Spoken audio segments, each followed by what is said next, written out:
Hello, welcome to the channel. Today we're going to do some very brief project updates. We'll start with a Suburban. Ordered in some parts from LMC truck. Got both front inner fender wells. Got both sides of the rocker replacements. And for those of you who are ordering from LMC and may not be aware, on the rocker panels, they do not include the inner rocker structures. It is just the sill plate midsections and the outer skins. So you probably have to fabricate the inner rocker sections. It's not a big deal. It's just a flat piece of steel that's bent over in a break on one end, so it'll weld to the floor pans. It's pretty easy. There's a Suburban there. We've got all the parts here a few days ago. The shipping guy delivered them behind my house in the mud, and my house is pretty good reach off the road, so I'm not real happy about the fact that he went all the way into my backyard like that. But also, to comment on LMC's packing materials, they packaged the rockers really well. They were wrapped and protected. Fender wells, not so much. They put a piece of bubble wrap at the bottom of the box so these wouldn't bounce on the ground as the box was moved. But they should have put bubble wrap between the fenders themselves. Instead, they just had them stacked on each other, and that's why they're all scratched up. There's plenty of room in the box for them to package them better, and they did not. But it is what it is. I am still pretty impressed with the product itself, and I am very excited to get them installed on the truck. I don't have a welder, and I don't know anything about welding, so I'm going to get a hold of some family members. They're going to show me how to weld, and get some practice in, and then we will see about trying to burn in some rockers. F150, there's not much going on with it right now. Still got some alignment issues with that door I need to work out. I still have the replacement fender, but I got to do a little work on it, and in order to put it on, I need to actually pull the entire front end apart and re-square the front end. As you can see, the hood's not lined up.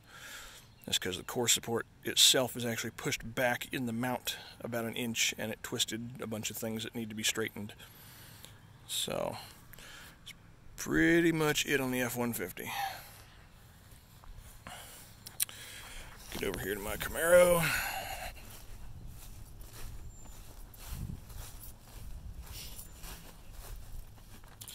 Not a lot going on with the Camaro, except we have installed our cowl hood. Now, it is rattle can quality. I do not recommend painting your hood that way, but look at the quality of paint on the rest of the car. I mean, really? Should I, pay hundreds of dollars for a body shop to, work the hood and then paint it when the rest of the car looks like this? I need to have the whole car painted, but quality paint is very expensive and far exceeds the value of this car.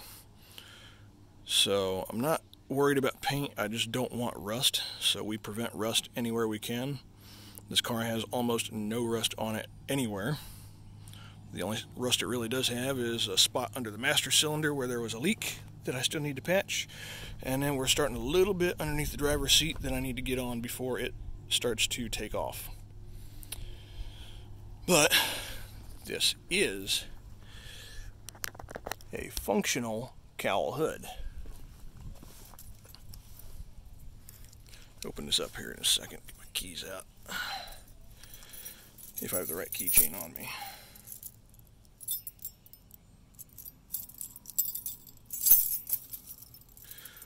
Yeah, jailer's ring for all my keys. Squeaky third-gen door hinges. Oh, and we have some ants in here again.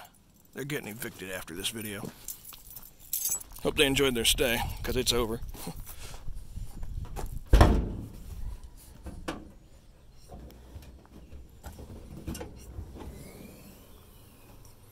Hard to do one-handed. See? Functional cowl hood, covered in dust. Took this car for a drive yesterday. Fuel injection, so it's really not doing much for air intake value, but it is kind of helping to keep my underhood temperatures cool, which is nice. But still, greasy, oily old 305 that needs work. And I've got a 350 down in the shed that I probably should be building for this. But it is a functional hood. And for those of you who are interested in buying these hoods, they're not cheap. They're around $500 with truck freight. But they are a good 10 pounds lighter than the factory hoods. So, just a nice little piece of information for when you go to buy one of these. This is the bolt-on style with the latch. So, I got this one dirt cheap. Marketplace. Got lucky. Does have a little damage. Corners are rolled because somebody stored it the wrong way. And come around over here. She's actually rubbing, so still need to work on that a little bit. This corner's actually rolled down. You can't really see that on camera, but it's rolled down at an angle right here, and it should be up probably almost a 1/4 inch. And then of course this corner's all screwed up too because some moron stood it on the corners when they stored it. Don't do that. Lay them on their side. So anyway, that's it for updates. That's all we got going on. Get started on these fenders. Hopefully in the next week or two I get a good break in the weather. Today's a nice day, but I've got other things I have got to get done. So that's all for now. Till next time. Bye.